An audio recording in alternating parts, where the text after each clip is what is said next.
자, 종교 통합에 대해서 한번 볼게요.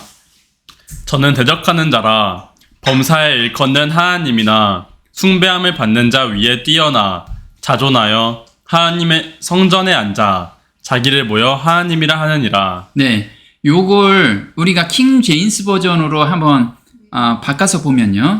그는 대적하는 자요 하나님이라 불리거나 혹은 경배받는 모든 것 위로 자기를 높이는 자로서 하나님처럼 하나님의 성전에 앉아 자기가 하나님인 것을 스스로 보이느니라. 네, 그래서 이건 뭐냐면 기독교만 통합되는 게 아니고요. 세계에 있는 모든 종교를 교황 중심으로 통합이 돼요. 지금 그 통합이 이루어지고 있죠. 네, 그래서 모든 종교의 우두머리로 지금 하고 있죠. 그래서 이게 신문에 나온 거 세계 종교 통합이 되고 있는 거예요.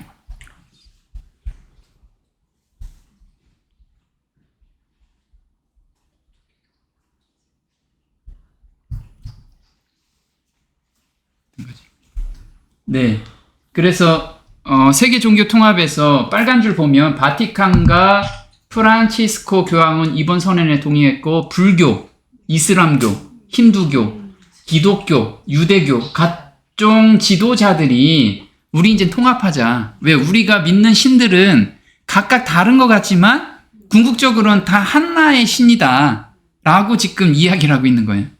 그게 아까 조금 전에 이야기한 거 이거 있죠? 하나님이라 불리거나 혹은 경배받는 모든 것들 위해서 이게 그래서 종교 볼게요. 이 연합에 대해서 불교, 힌두교 뭐 그런 모든 연합에 대해서 대적하는 사람이 바로 오늘날 우리 교회들을 핍박하는 사람들입니다. 그 사람들이 바로 우리를 피 흘리게 만들고 우리를 영광의 순교자로 만들어줄 대적자들입니다. 사랑하는 형제 자매들이요, 오늘날 우리는 피로 엮인 연합 에큐메니카를 살아내고 있습니다. 그래서 앞으로 이걸 반대하는 무리들은 법적으로 제재를 할 거예요. 법적으로. 그래서 이렇게 종교 간 대화 서로 치유하고 이 중심에 누가 있냐면 교황이 있다라는 거예요. 교황. 그리고 세상 임금들이 강신술에 현혹되고 있다. 개구리 같은 새 더러운 영이 용의 입과 짐승의 입과 거짓 선지자의 입에서 나오니 저희는 귀신의 영이라 이적을 행하여 온 천하 임금들에게 가서 하나님 곧 전능하신 이의 큰 날에 전쟁을 위하여 그들을 모으더라. 네, 여기서 보면 귀신의 영이 누구를 미혹하고 있냐면 온 천하 임금들에게 귀신의 영이 강신술이라는 거예요. 그래서 지금 영매들 요번에 특히나 요번 우리 대통령 우리 너무 강신술에 우리 많이 들었죠. 신문에도 많이 나오고 임금왕자 그리고 뭐 하여튼 루머가 좀 많아서 근데 많은 사람들이 자기 미래가 불안하기 때문에 누구한테 무당이나 점집이나 그런 데서 자기의 미래를 지금 계속 상담하고 있는데 그게 정치인들이라는 거예요. 그 왕들이 그렇다는 거죠. 그래서 이적을 행한다는 게 그거죠. 볼게요. 큰 이적을 행하되 심지어 사람들 앞에서 불이 하늘로부터 땅에 내려오게 하고 짐승 앞에서 받은 바 이적을 행함으로 땅에 거하는 자들을 미혹하며 네, 그래서 이 임금들을 다 미혹하게 만들고 있다라는 거죠. 한번 보겠습니다. 근대 강신술의 효시가 되는 신비한 두드림은 인간의 속임수나 솜씨에서 나온 것이 아니고 악한 천사들이 직접 행한 일이었으며 그들은 그렇게 하여 사람을 멸망시키는 가장 성공적인 기만 중 하나를 가져오게 되었다. 많은 사람들은 강신술을 단순히 인간의 속임수에 불과하다고 믿음으로 기만당할 것이다. 그리하여 그들이 부인할 수 없는 초자연적 능력의 표현을 목격하게 되면 그들은 기만당하고 그것을 하나님의 위대한 능력으로 받아들이게 될 것이다. 네, 여기서 굉장히 중요한 게 뭐냐면 우리가 지금 세상 공중 권세를 잡은 영이 있어요. 그 영의 모든 것이 지배가 되고 있는데 만약에 초자연적인 능력이 그 사람들한테 나타나면 이게 하나님의 능력이다라고 그렇게 믿는다는 거예요. 하나님의 능력. 이게 되게 사람들이 그래서 거기에 기울게 되는 거예요. 다 따르게 되고. 또 볼게요. 미구의 하늘에는 이적을 행하는 마귀의 능력을 알려주는 증거로서 초자연적인 무서운 광경이 나타날 것이다.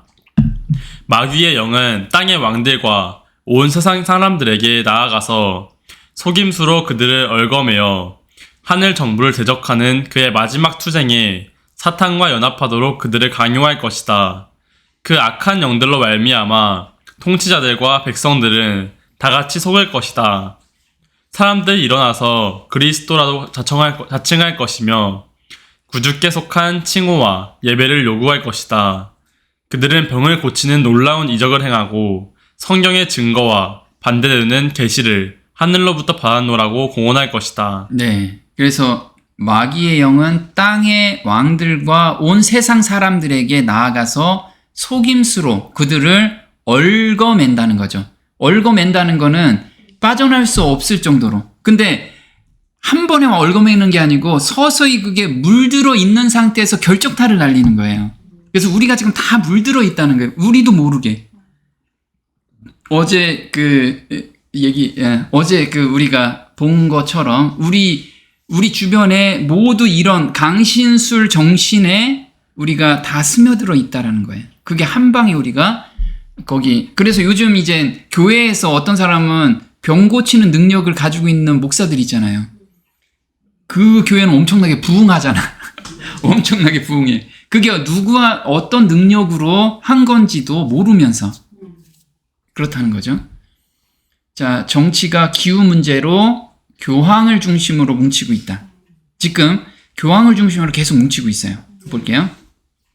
교황, 기후변화 총회 참석, 정상들, 미래 세대의 구체적 희망 조약 이렇게 됐어요. 근데 재밌는 건 모든 교황이 얘기하는 게 뭐냐면 당파를 초월해 기후변화 문제 대처에 협력해야 한다. 그래서 교황이 지금 각 정치 지도자들한테 이 기후 문제는 당파를 초월하고 해야지만 우리가 살아남을 수 있다. 근데 모든 정상들이 이런 기후 대책 회의에 갔는데 먼저 교황을 만나고 그 다음에 그 회의에 참석한다는 거예요. 그러니까 교황의 권력이 그렇게 막강해졌다라는 거예요. 모든 정치 지도자들이 교황 밑에서 지금 교황과 상의하고 있는 그런 형국이라는 거죠. 자, 땅의 상인들도 그 사치의 세력에 치부했다. 그래서 지금 요즘은 이제 이런 게 있어요. 요즘 내세우는 게 어떤 거냐면 자유주의의 폐해와 경제 불평등을 언급했는데 이게 이런 거죠. 교황이 제시한 포용적 자본주의 이제는 필수가 됐다. 포용적 자본주의라는 건 뭐냐면 우리 요즘 국가에서 개인적인 삶은 보장해주자 이거예요. 그래서 부를 나누자는 거예요. 그래서 우리 지금 기본소득제 있죠. 일을 안 해도 기본소득을 주는 거. 이걸부터 계속 시작하는 거예요. 그래서 지금 포용적 자본주의가 굉장히 많이 사람들이 호응을 얻고 있다는 거예요. 그리고 요즘 우리 아젠다 2030 중심에 교황과 미국이 있다. 해가지고 교황이 이제 아젠다 2030 지속가능 개발 아젠다 관련 교황청 입장 해가지고 이게 언제부터 교황이 얘기했냐면 2015년부터 2030에 대해서 프로젝트를 계획하고 계속해서 추진하고 있는 것을 지금 이야기하고 있어요. 우리 본 건 아젠다 2030은 결국은 당신은 아무것도 소유하지 않을 것이고 그래서 행복할 것이다. 이걸 하죠. 여기까지 갈 거예요. 언제까지? 2030년까지. 이게 만들어질 거라는 거죠. 그래서 우리가 관심을 갖는 것이 굉장히 중요해요. 그래서 만약에 세계적인 정부가 만약에 들었으면 거기에서 국가는 법을 만들어야 되잖아요. 이 법이 교황청에서 만들어진 법들을 사람들이 지금 채용하고 있어요. 그게 바로 이게 찬미받으소서라는 거죠. 찬미받으소서. 자, 교황이 만든 찬미받으소서는 환경 회칙이자 사회 회칙입니다. 해가지고 전 세계 사람들이 유명한 사람들이 이거 따라해야 한다라고 지금 붐이 일었던 거죠. 그래서 우리나라에서도 내노라는 모든 사람들이 이거 백인의 리딩쇼 해가지고 찬미받으소서 이거 우리가 지켜야 됩니다. 근데 찬미받으소서의 핵심 내용을 카피해온 거예요. 주일 성찬 참여는 특별한 중요성을 지닙니다. 주일은 유다교의 안식일처럼 우리가 하느님과의 관계, 우리 자신과의 관계, 다른 피조물과의 관계, 세상과의 관계를 치유하는 날로 지내야 합니다. 그리고 안식일 율법은 이렛날 일하는 것을 금하였습니다. 우리가 더 넓은 시각으로 다른 이들의 권리를 새롭게 인식할 수 있게 해줍니다. 이처럼 성찬례를 중심으로 하는 안식일은 주간 전체의 빛을 비추고 우리가 자연과 가난한 이에게 더 큰 관심을 기울이도록 공유합니다. 이렇게 얘기하잖아요. 근데 여기서 내세우는 건 주일의 부활의 날, 새 창조의 첫날을 우리가 지켜야 된다고 지금 이야기하는 거예요. 그래서 이렇게 항상 이야기할 땐 이거예요. 일요일은 하나님의 특별한 선물, 절대로 망쳐서는 안 돼. 이렇게 이야기하죠.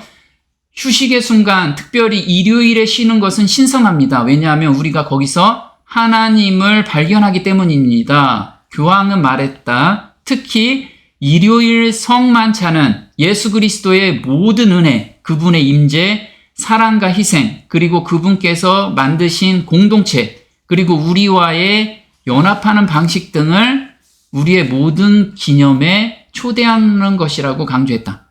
이거 보면 되게 좋잖아요. 그래서 모든 사람이 따르는 거예요. 나쁜데 따를 수는 없잖아요. 좋으니까 다 따르는 거예요. 좋으니까.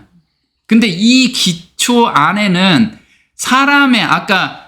사람의 순위 666이라고 그랬죠. 사람의 생각으로 이렇게 유토피아를 만들려고 하는 거예요. 만들 수도 없지만, 근데 하나님의 법하고 완전히 대적한다는 거예요, 이게. 인간적인 것으로는 굉장히 좋지만. 자, 그럼 이제 제자들에게 나타난 구속의 역사를 한번 볼게요. 첫 번째, 흔들림 원이었습니다. 흔들림 원은 믿음으로 말미암는 의예요. 우리가 세천사의 기별, 그리고 뭐를 받아라? 성령의 음성을 들어라. 그래야지만 우리가 세천사의 기별을 전할 수 있다. 그거죠. 그래서 이때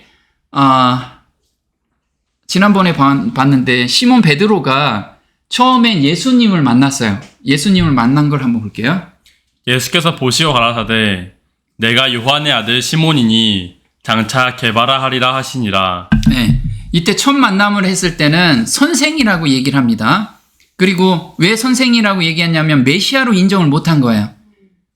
예수님의 그 아들임을 이때는 몰랐어요.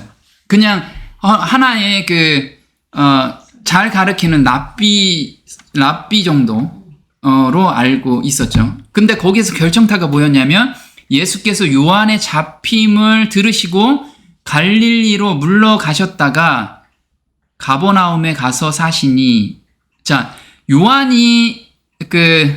침례 요한이 누구죠? 베드로는 침례 요한의 제자였어요.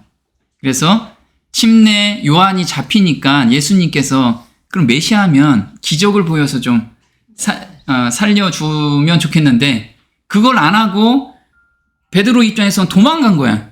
갈릴리로, 다른 지역으로. 그것도 한두 달 갔다가 오시면 좋겠는데 여기에서 1년 반 이상 계신 거예요. 그러니까 저분이 정말 메시아 맞아? 이래서 그냥 일반 말 잘 가르치는 선생이구나 이런 생각을 했던 거예요. 그러다가 이거죠. 하나님의 아들을 진정 깨닫게 된 거예요. 시몬이 대답하여 가로되 선생이여 우리들이 밤이 맞도록 수고를 하였으되 얻은 것이 없지만은 말씀에 의지하여 내가 그물을 내리리이다 하고 그리한즉 고기를 애운 것이 심이 많아 그물이 찢어지는지라.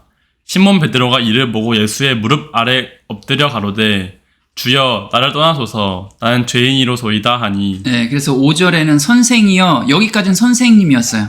그동안에는 아직 메시아로 본인이 알지를 못한 거죠. 그런데 본인이 엄청 평생 동안 어부로 살았는데 예수님께서 저쪽에다 그물을 한번 내려봐라 했는데 그물이 찢어질 정도로 고기가 많이 잡힌 거예요. 그래서 야, 이분이 정말 메시아구나. 그때 마음으로 믿게 돼요. 그래서 주여 나를 떠나소서 나는 죄인이로소이다. 이래고 나서 예수님께서 이야기를 해요. 나를 쫓으라 하니까 미련 없이 무엇을 버려요? 그물을 버려요. 이게 첫째 천사, 이게 흔들림에서 경험하는 경험들이라 이거죠. 내가 아직도 뭔가를 막 메어 있다면 아직 흔들림 원해서 나는 축정이가 돼 있는 거야. 그래서 한번 볼게요. 말씀하시되 나를 따라오너라 내가 너희로 사람을 낚는 어부가 되게 하리라 하시니 저희가 곧 그물을 버려두고 예수를 쫓으리니라. 네, 마태복음 4장 19절 20절에 이렇게. 그래서 12제자는 다 그물을 버렸나요? 다 버리고 예수님을 따랐죠. 네, 그것을 경험하게 되는 거죠. 자, 그 다음에 성령을 부어주신 부흥과 개혁입니다. 부흥과 개혁. 부흥과 개혁을 하면 성령이 자기 안에서 역사하는 것을 느끼고 주변에 정말 전파하게 되는 거죠. 주변 사람들이 그 증거가 보여주니까. 그래서 성령 안에 있는 사람들이 이런 거죠.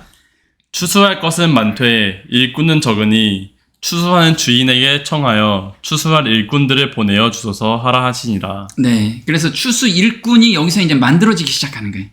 우리가 추수 일꾼이 만들어져야겠죠. 돼야 되겠죠. 그래서 추수 일꾼은 누가 보내줘요? 주인한테 청한대요.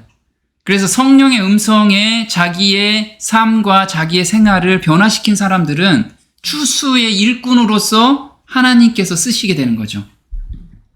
그래서 예수께서 그 12제자를 부르사 더러운 귀신을 쫓아내며 모든 병과 모든 약한 것을 고치는 권능을 주시니라. 이스라엘 집이 잃어버린 양에게로 가라. 가면서 전파하여 말하되 천국이 가까웠다 하고 너희가 거저 받았으니 거저 주어라. 네, 그래서 우리가 이 능력을 받고 아니면 무엇을 할 때 우리가 거저 받은 것을 못 느끼면 그게 성령의 능력이 아니라는 거예요. 그게 내 자랑이 되고 내가 어려운 사람을 도와주고 그 다음에 내가 죄를 이기고 이런 것들이 내가가 나타나면 이건 거저 받은 게 아니라는 거죠. 내가 자랑하는 거니까 내 거니까 자랑을 하게 되는데 내게 아니면 자랑할 이유가 없다는 거예요. 그래서 여기에서는 이스라엘 집에 잃어버린 양에게 먼저 가래요. 그래서 우리는 누구한테 먼저 이 기별을 계속 전해야 돼요? 만약에 안 사람들은 이 기별을 안 오라 하면서 잠자고 있는 곳에서 먼저 하라 이거예요. 먼저.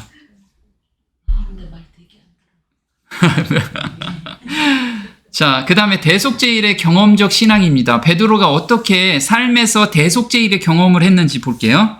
주께서 돌이켜 베드로를 보시니 베드로가 주의 말씀 곧 오늘 닭 울기 전에 내가 3번 나를 부인하리라 하심이 생각나서 밖에 나가서 심히 통곡하니라. 네, 베드로는 내가 옥에 가거나 내가 죽더라도 주님을 배신하지 않겠습니다. 그렇게 자기가 다짐했잖아요. 그런데 닭이 울고 나서 3번 부인하고 나서 닭이 울게 되잖아요. 그때 자기가 심히 통곡한대요. 밖에 나가서 심히 통곡하는 그 경험을 하게 됩니다. 한번 볼게요. 비열한 저주의 말이 베드로의 입술에서 바래지며 드높은 닭의 울음소리가 아직도 그의 귀에 울리고 있을 그때에 구주께서는 얼굴을 찌푸린 재판장들로부터 얼굴을 돌려 그분의 가련한 제자를 유심히 바라보셨다. 그와 동시에 베드로의 시선도 주님께 이끌렸다. 그 부드러운 얼굴에서 그는 깊은 동정과 슬픔을 볼 수 있었을 뿐 분노의 그림자는 추호도 볼 수 없었다. 창백하고 고통에 차 있는 얼굴과 떨리는 입술과 동정과 용서의 정이 서린 그분의 모습은 화살처럼 그의 마음을 찔렀다. 양심은 일깨워졌다. 네. 그래서 베드로는 이때 예수님의 그 눈동자와 마주치면서 자기가 양심이 일깨워지기 시작한 거예요. 양심이 일깨워지는 거예요. 양심이. 지금 예수님께서 나를 노려보면서 너 그랬지 이 나쁜 놈 이게 아니라는 거죠. 넌 회개해라. 회개하고 다시 돌아오면 내가 너를 위해서 죽었다. 이것을 이제 양심적으로 깨닫기 시작한 거예요. 양심적으로. 우리가 지금 그걸 깨달아야지만 대속죄일의 경험을 하게 되는 거라는 거예요. 볼게요. 추억들은 조수와 같이 그에게 밀려들었다. 구주의 부드러운 자비, 그분의 친절과 오래 참으심, 과오를 범한 그의 제자들을 대하시는 그분의 부드러움심과 인내, 이 모든 일이 기억에 떠올랐다. 그는 시몬아 보라, 사단이 밀 까부르듯 하려고 너희를 청구하였으나 그러나 내가 너를 위하여 내 믿음이 떨어지지 않기를 기도하였노 라고 하신 주의 말씀을 회상하였다. 그는 자신에 대한 심한 혐오감을 가지고 자기가 예수님의 은혜를 저버린 것과 자신의 거짓과 거짓된 맹세에 대하여 반성하였다. 베드로가 한 번 더 주님을 바라보았을 때 그는 한 괘씸한 손이 주님의 얼굴을 치는 것을 보았다. 그 장면을 보고 더 이상 참을 수 없어서 그는 비통한 마음으로 재판정에서 뛰쳐나왔다. 네. 그래서 이 노란 줄을 보면 그는 자신에 대한 심한 혐오감을 가지고 자기가 예수님의 은혜를 저버린 것과 자신의 거짓과 거짓된 맹세에 대해서 반성하였다. 이제 마음이 각성되고 있잖아요, 지금. 각성되고 있는 시점이에요. 그리고 뛰쳐나갔어요. 그 다음에 한번 볼게요. 베드로는 홀로 외로이 어두운 곳을 헤치고 나아갔다. 그는 어디로 가는지 알지 못했고 어디로 가든 상관하지 않고 나아갔다. 마침내 그는 자신이 겟세마네 동산에 와 있는 것을 발견했다. 불과 몇 시간 전에 일어났던 광경이 그의 마음에 생생하게 떠올랐다. 피땀에 젖어 고민으로 떨고 계시던 고통스러운 주님의 얼굴이 그의 앞에 떠올랐다. 그는 몹시 양심의 가책을 받아 그 시련의 시간에 그분과 연합했어야 할 자들이 자고 있었던 일과 예수께서 홀로 기도하면서 눈물을 흘리시고 고민하시던 일을 기억하였다. 그가 구주의 굴욕과 슬픔의 가장 무거운 짐을 더했다는 사실을 알고 그의 애통하는 마음은 몹시 괴로웠다. 예수께서 당신의 아버지께 자기의 영혼의 고통을 토로하시던 바로 그곳에 와서 베드로는 자기의 얼굴을 땅에 대고 죽기를 원하였다. 네. 자, 지금 예수님께서 십자가에 못 박히시기 전에 모든 세상의 죄를 혼자 짊어지실 그 고통을 베드로가 느낀 거예요. 그 느끼면서 어떻게 될까요? 자기가 그 고통에 하나를 더 더했구나. 이걸 하면서 자기가 너무 괴로웠던 거예요. 이게 자기 죄에 대해서 정말 슬퍼하고 그 다음에 애통하는 데까지 간 거예요. 그러니까 앞으로 이제 예수님의 십자가만 생각하면 그 죄에서 치가 떨리는 게 죄. 내 주를 정말 고통스럽게 했구나. 이게 우리의 참 회개라는 거예요. 참 회개. 이 회개를 경험한 사람은 예수님께서 예수님의 십자가를 봤을 때 예수님이 너의 죄를 모두 가져갔다. 그 용서의 경험까지 가게 되는 거예요. 이게 대속죄일의 경험이라는 거예요. 이걸 우리가 매일 하는 사람들은 심판대 앞에서 너무 담대하게 설 수 있다는 게 하나님의 그 참사랑을 느끼기 때문에. 자, 그럼 흔들림 2에서 핍박이에요. 이 핍박 때는 마가의 다락방에 모두 숨어 있었어요. 한번 볼게요. 안식 후 첫날 저녁 때 제자들이 유대인들을 두려워하여 모인 곳에 문들을 닫았더니 예수께서 오사 가운데 서서 가라사대 너에게 평강이 있을지어다. 네, 요한복음 20장 19절에 이제 예수님께서 십자가에 못 박히시고 지금 부활하시기 전에 제자들이 어디가 있어요 지금? 무서워서 마가의 다락방에 모여 있었던 거예요. 무서워서. 이게 엄청난 핍박 때문에 그랬던 거죠. 실망과 슬픔과 낙담에 빠진 제자들은 다락방에 함께 모여 문들을 굳게 닫고 그들의 사랑하는 스승의 죽음이 자신들의 운명이 되지는 않을까 두려워하였다. 구주께서는 부활하신 후 바로 이곳에서 그들에게 나타나셨다. 네, 제자들이 숨어 있는 이유가 뭐냐면 스승의 죽음이 자기들의 운명이 되지는 않을까 두려워해서. 그래서 지금 외부의 핍박이 엄청난 거예요. 지금 자기들 피부로 확실히 느낀 거죠. 우리도 마찬가지. 옆에 있는 사람이 막 가서 죽고 막 그러면 어때요? 겁나서 우리가. 근데 이때 사람들이 이제 예수님을 보게 되죠. 자, 늦은 이른비 성령이 내리기 전 제자들은 어떤 일을 했는지 한번 볼게요. 여자들과 예수의 모친 마리아와 예수의 아우들로 더불어 마음을 같이하여 저녁 기도에 힘쓰니라. 네, 마음을 같이하여. 그러면 이 마음을 같이 한다는 건 어떤 거냐면 너 달랐고 나 달랐다.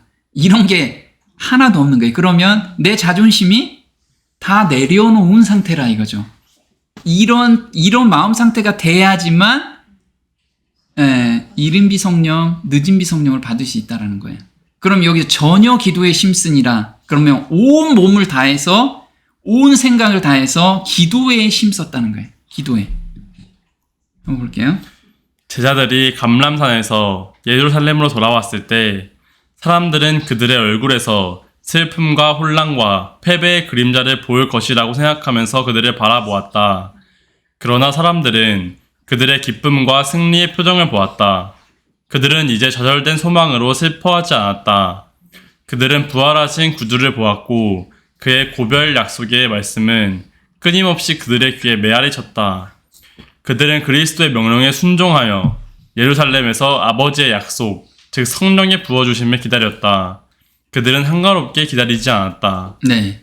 자, 예수님께서 이제 부활하시고 여기 숨어 있는 곳에 오셨잖아요. 그래서 예수님께서 내가 성경에 얘기한 것처럼 내가 너희들 3년 반 동안 있으면서 내가 이렇게 죽고 부활해야 된다는 것을 증명해 보이신 거죠. 그리고 너희한테 앞으로 약속한 성령이 있을 거다 하니까 제자들이 이제 그때 기쁨이 소망이 생기고 기쁨이 있고 이렇게 이제 있게 된 거죠. 그러면서 성령의 약속을 믿고 계속해서 부어주심을 기도했어요. 기도. 볼게요. 성령의 기록은 그들이 늘 성전에 있어 하나님을 찬송하였다고 말하고 있다. 그들은 또한 그들의 요구를 예수의 이름으로 하늘 아버지께 아뢰기 위하여 함께 모였다. 그들은 하늘의 한 대표자, 곧 하나님의 보좌 곁에 대언자를 가지고 있다는 사실을 알았다. 그들은 엄숙한 경외심으로 머리 숙여 기도하면서 다음의 보증을 되풀이하였다. 너희가 무엇이든지 아버지께 구하는 것을 내 이름으로 주시리라. 지금까지는 너희가 내 이름으로 아무것도 구하지 아니하였으나 구하라. 그리하면 받으리니 너희 기쁨이 충만하리라. 그들은 죽으실 뿐 아니라 다시 살아나신 이는 그리스도 예수시니 그는 하나님 우편에 계신 자요 우리를 위하여 간구하시는 자신이라. 는 힘있는 논증으로 믿음의 손을 높이 그리고 더 높이 쳐들었다. 네. 자, 이들은 무엇을 했냐면 우리도 이제 늦은비 성령을 기다리고 있잖아요. 기다리고 있을 때 이 사람들은 늘 성전에 있어 하나님을 찬송하고 그 다음에 그들의 요구를 예수의 이름으로 하나님께 계속 아랬어요. 그래서 예수님께서 부활하시고 그냥 자기들이 눈뜬 상태로 예수님 올라가셨잖아요. 그래서 하늘이 이젠 예전에는 영들이 있는 곳으로 생각했는데 이제 예수님이 실질적으로 가 계시는 것을 알다 보니까 본인이 예수님의 이름으로 무엇인가 기도하면 구하고 그러면 예수님이 하나님 우편에서 계속 귀를 기울이고 계시는 걸 실제로 느꼈던 거예요. 그때부터는 구하는 게 더 실질적이었다는 게 더 실질적으로. 그래서 우리한테 약속하신 거 있지 않습니까? 뭐요? 성령을 주신다고 약속했으니까 그거 주세요 하고 기도를 한 거예요. 그걸. 그래서 제자들은 약속이 성취되기를 기다리면서 참된 회개로 그들의 마음을 겸비하게 하고 그들의 불신을 자복하였다. 그리스도께서 운명하시기 전에 그들에게 하신 말씀을 상기하였을 때 그들은 그 의미를 더욱 충분히 깨닫게 되었다. 기억에 사라졌던 진리들이 그들의 마음에 다시 떠올랐으며 그들은 이것들을 서로에게 되풀이하였다. 그들은 구주를 오해한 자신들을 체크하였다. 그리스도의 경이로운 생애의 장면들이 마치 행렬처럼 그들 앞에 스쳐 지나갔다. 그들이 그분의 순결하고 거룩한 생애를 명상할 때 만일 그들의 생애로 그리스도의 품성의 아름다움을 증거할 수만 있다면 너무 힘들어서 하지 못할 수고나 너무 커서 못할 희생이 없다는 것을 느꼈다. 네. 그래서 참된 회개로 그들의 마음을 겸비하게 하고 그들의 불신을 자복하였다. 그리고 말씀을 상기하였는데 이런 거죠. 그분의 순결하고 거룩한 생애를 계속해서 명상을 했어요. 계속 느꼈잖아요. 그래서 3년 반 동안 그분의 삶에 대해서 계속 명상을 하고 생각을 했어요. 우리도 마찬가지라 이거죠.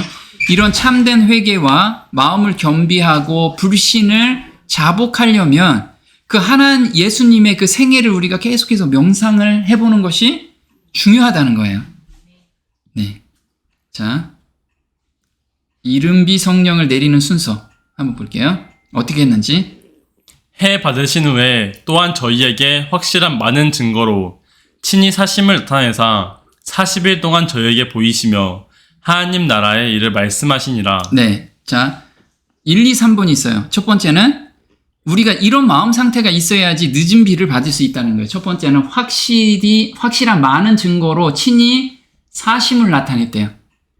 자, 확실히 많은 증거. 친히 사셨다는 건 뭐냐면 예수님이 부활하셨다는 거.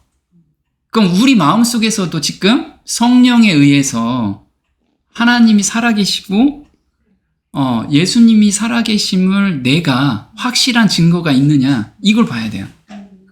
그거 아니고 그냥 너무 피상적으로만 삶을 살면 우리가 확실하게 늦은 비를 못 받아. 볼게요. 확실한 많은 증거. 예수께서 사랑하시는 그 제자가 베드로에게 이르되 주님이시라 하니 시몬 베드로가 벗고 있다가 주님이라 하는 말을 듣고 겉옷을 두른 후에 바다로 뛰어내리더라. 네, 제자들한테 예수님이 부활하시고 계속 나타나셨죠. 그래서 음식도 먹고 얘기도 하고 이 확실한 증거 때문에 사도들은 예수님이 부활한 거 당연한 거였어요.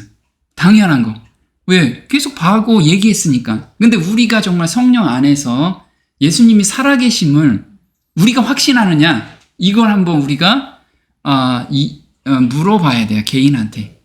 그래서 우리가 성령의 음성을 예수님께서 계속 옆에서 말씀하시는 것처럼 그걸 우리가 말씀에서 계속 느끼고 그거에 순종을 해야 된다는 거죠. 두 번째, 40일 동안 저희에게 보이셨어요.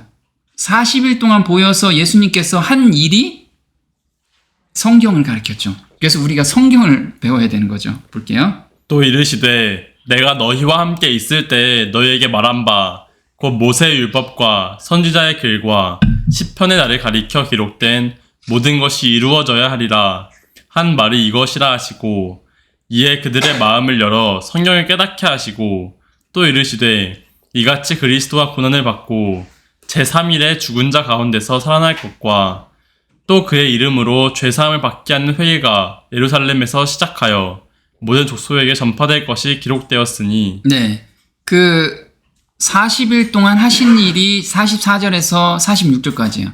그건 44절에 뭐라고 얘기했냐면 모세의 율법과 선지자의 글과 시편의 나를 가리켜 기록한 모든 것이 이루어져야 한다. 그 이루어진다는 게 뭐예요? 십자가에서 모든 것이 이루어진다는 것을 제자들한테 알려준 거예요. 그게 바로 나다. 그러니까 하나님의 아들이시네. 이걸 이제 믿게 된 거죠. 그래서 우리도 마찬가지인 거죠. 성경에서 하나님을 발견해야 되고 예수님을 발견해야 되는데 어떤 걸 발견해야 되냐면 그분들의 성품, 그분들의 사랑을 발견해야 된다는 거죠. 자, 그 다음에 세 번째는 하나님의 나라의 일을 말씀하시니라 이렇게 나왔어요. 하나님 나라의 일이 무엇일까요? 하나님의 나라의 일. 첫 번째, 두 번째는 우리가 그동안에 많이 들었죠. 하나님 나라의 일, 이거를 알아야지만 되는 거예요. 그 하나님 나라의 일은 뭐냐면 이거라 이거죠. 임금이 대답하여 이르시되 내가 진실로 너희에게 이르노니 너희가 여기 내 형제 중에 지극히 작은 자 하나에게 한 것이 곧 내게 한 것이니라 하시고. 네. 그래서 지극히 작은 자에게 한 것이 곧 누구한테 한 거예요? 예수님께 한 거예요. 예수님께. 그래서 강령이 되는 법이 두 가지가 있어요. 하나는 하나님을 내 몸과 같이 내 몸과 마음을 다 바쳐 사랑하라. 또 하나는 이웃을 내 몸과 같이 사랑하라. 이 두 가지 강령은 어떤 게 클까요? 어떤 게? 첫 번째인가요? 아니요. 그와 같이 똑같다 이거죠. 그래서 우리가 하나님만 섬긴다면 하나를 빼놓으면 바퀴가 없는 수레를 끌고 있는 거예요. 우리가 지금 그 우를 범하고 있는데 지극히 작은 자는 누구냐 이거죠. 지극히 작은 거는 우리 주변에서 필요로 하는, 내가 거지가 맨날 있어요. 그럼 맨날 거지한테 돈을 줄 수는 없잖아. 뭐냐면 꼭 필요한 사람들이 있어요. 예를 든다면 내 주변에 불이 났어. 집이 불이 났어. 그 사람은 도와줘야 될 사람이잖아요.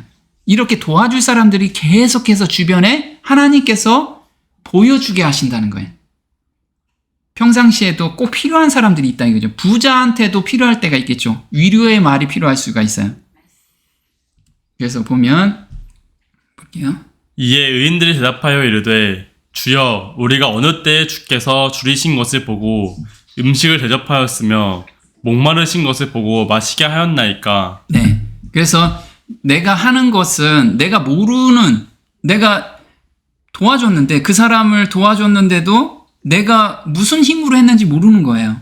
내가 있는 것으로 해주는 거 되게 좋죠. 근데 없는 가운데서도 해줄 수 있다는 거예요. 하나님 능력으로, 하나님의 은혜로. 그게 가져야 된다는 거예요. 근데 이게 하나님 나라의 일인데 이걸 한번 볼게요. 그대들의 믿음은 지금까지의 것보다 좀 더 나은 것이 되어야 한다. 그렇지 않으면 저울에 달려서 부족함이 드러날 것이다. 마지막 날에 온 세상의 재판장이 내릴 마지막 판결은 가난한 자와 압제 나가는 자와 시험받는 자들에 대한 우리의 관심과 실제적 활동에 의하여 결정될 것이다. 그대들은 언제나 이런 사람들을 한쪽 편에 내버려둔 채 구속받은 죄인으로서 하나님의 도성으로 들어갈 수는 없다. 그리스도께서는 이 지극히 작은 자 하나에게 하지 아니한 것이 곧 내게 하지 아니한 것이니라 고 말씀하신다. 네. 마지막 날에 저 구원받고 저 성령 충만했습니다. 그럼 너 뭐냐 그게? 이렇게 할 거야. 그래서 너 한 게 뭐야? 이걸 볼 거예요. 자기 혼자 막 도취돼가지고 성령 충만했습니다. 막 이게 성령 충만이 아니라는 거죠. 그래서 판결은 이 한 가지로 한다고 말씀해 주셨어요. 인자가 자기 영광으로 모든 천사와 함께 올 때에 자기 영광의 보좌에 앉으리니 모든 민족을 그 앞에 모으고 각각 분별하리라. 이와 같이 그리스도께서는 감람산 위에서 제자들에게 큰 심판의 날의 광경을 묘사하셨다. 그리고 그리스도께서는 그 판결이 한 가지 점에 의하여 결정되는 것이라고 말씀하셨다. 민족들이 그리스도 앞에 모일 때 두 부류로만 나눠질 것이며 그들의 영원한 운명은 그리스도를 위하여 가난하고 고통받는 자들을 도와주었느냐 또는 도와주지 않았느냐에 따라 결정될 것이다. 그래서 판결할 때 두 부류인데 내가 성령을 받았습니다. 너 이쪽. 성령 안 받았습니다. 요쪽. 이거 아니라는 거죠. 네가 정말 성령을 받았으면 주변 사람들한테 말 한마디라도 정말 따뜻하게 하고 전철 안에서 뭐도 해줬어요? 자리도 양보해줬을 거라 이거지. 그런 거. 그걸 가지고 한다는 거예요. 그래서 나는 성령 받고 싶습니다. 굉장히 좋아요. 근데 그 이후에 열매가 뭐냐? 이게 더 중요하다는 거예요. 그래서 볼게요. 심판 때에 그리스도께서 칭찬하실 자들은 신학이란 학문을 알지 못했는지는 모르나 그리스도의 원칙들을 마음에 품고 있었다. 거룩한 성령의 가마를 통하여 그들은 주위에 있는 이들에게 축복이 되었다. 비록 이방인 가운데에서 일지라도 친절한 정신을 품고 있는 자들이 있으며 생명의 말씀을 듣기 전에라도 그들은 선교인들을 도와주었으며 저희 자신의 위험에 무릅쓰고 그들을 섬긴 자들이 있다. 이방인 가운데서 하나님을 모르고 섬긴 자들, 즉 인간의 도움을 통하여 한 번도 빛을 받지 못하는 자들일지라도 멸망을 당하지 않을 것이다. 그들은 기록된 하나님의 율법은 알지 못하였으나 자연을 통하여 말씀하시는 하나님의 음성을 들었고 율법이 요구하는 일들을 행해왔다. 그들의 행위는 성령께서 그들의 마음을 감화시킨 증거이며 그들은 하나님의 자녀로 인정을 받는다. 네. 그래서 하나님께서는 정말 하나님의 법이 어떤 거죠? 남의 유익을 구하는 거. 이게 하나님의 온전한 법이라는 거예요. 그게 하나님의 사랑이고. 정말 이기심이 없는 남의 유익을 구하는 사람들. 이거는 하나님의 법을 자기도 모르게 그냥 실천한 거예요. 이런 사람들. 그게 성령의 음성이 그냥 따라간 사람들이라는 거죠. 그래서 이렇게 따라가다 죽은 사람들은 하나님이 결코 하나님의 자녀로 인정해 주겠다는 거예요. 그러니까 우리가 정말 성령 받고 성령 부르짖는 그 운동, 그게 되게 중요합니다. 중요한데 진짜 이런 성품으로 우리가 바꿔달라는 게 더 중요하다는 거지. 성령을 받고 나 혼자 고집스럽게 아니면 나 혼자 잘났다고 하는 것보다는 그거는 하나님께서 원하시는 성령 부흥운동이 아니라는 거예요. 네. 자, 여기까지 하겠습니다. 네. 이게 제가 지금 보면 세천사의 기별에서 이걸 좀 쭉 세천사의 기별로 가지고 우리가 지금 겪는 이야기를 쭉 하려고 보니까 이것도 한 2시간 걸릴 것 같아요. 그래서 제가 이거는 다음에 기회가 있을 때 제가 한번 쭉 정리를 해드릴게요. 이건 도표로 보면서 세천사 운동의 우리가 역사가 반복되기 때문에 이때 이 사람들이 참여한 그 마음가짐들 있죠. 그 마음가짐 때문에 성령의 역사가 막 일어났던 거. 그게 우리한테 거울이 될 수 있어요. 그래서 한번 그때 나중에 한번 저희가 또 한번 시간을 가져보겠습니다. 네. 자, 기도하고 마치겠습니다. 하늘에 계신 우리 아버지,